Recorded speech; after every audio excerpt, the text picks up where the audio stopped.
Germany is mourning, but it is also asking difficult questions. Hundreds gathered at a memorial in Berlin after a deadly attack near the city's Christopher Street Day Pride celebrations, laying flowers, lighting candles, and embracing strangers. Amid the grief, anger at Germany's security policies erupted, with mourners questioning how a man authorities say had extremist links was able to carry out such a devastating attack. One woman was killed and 29 others were injured in what investigators are treating as an Islamist terror attack.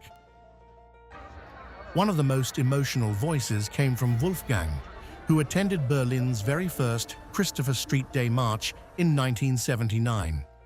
Despite recovering from knee surgery, he said he had to be there to honor the victims, but his grief quickly turned into fury over what he called a catastrophic security failure.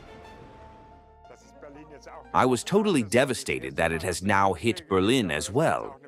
I was already there for the first CSD in Berlin back in 1979. This year I couldn't march because I had knee surgery.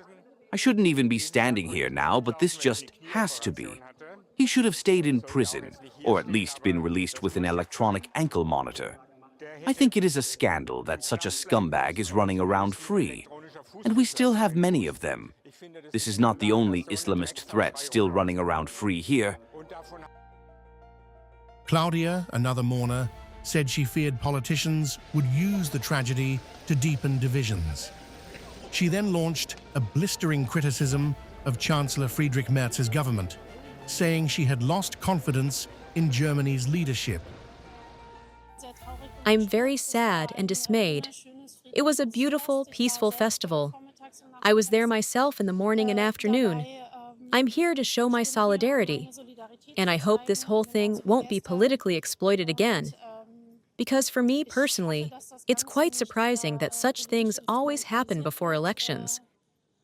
I think that this has taken on very worrying traits in Germany. We have a federal government that is becoming very authoritarian, constantly insulting the population, saying we are too lazy, we are too sick. No, I have no trust in this government. For many in Berlin's LGBTQ community, the attack was about much more than one violent incident. They described it as an assault on the values of openness and diversity that Pride represents, warning that fear is becoming an increasingly common part of everyday life.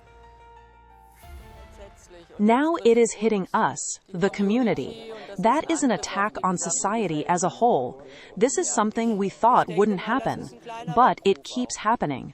It happened at the Christmas market, now here, and now it affects a community that stands for freedom and diversity. I hope this is a wake-up call. What's sad is that that it doesn't surprise you. Not that you're expecting it, but still you say, oh well, it would have happened. And that's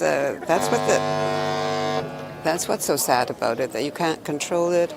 It happens in small cities. It happens out in the country. Here in Berlin. While mourners demanded answers, German authorities brought the nationwide manhunt to an end. Police tracked the suspect, identified as Abdul Balaut, to Berlin's Spandau district on Sunday evening. Officers say he charged at them with a sharp object, forcing police to open fire. The 21-year-old died at the scene, and forensic teams removed his body overnight.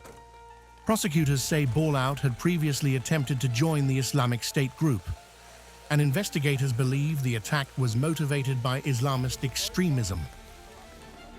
As public anger mounted, Chancellor Friedrich Merz urged Germans not to let terrorism divide the country. He promised that Germany would defend its openness and freedom and vowed decisive action against extremism.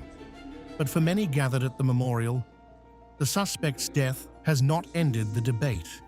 Instead, it has intensified questions over whether warning signs were missed, whether dangerous extremists are slipping through the system, and whether the Merz government can restore public confidence after one of the country's most shocking attacks in recent years. Don't let yourselves be intimidated. These acts have only one purpose. They aim to divide our society. We will do everything necessary to protect our freedom. These terrorists have no place in the midst of our society.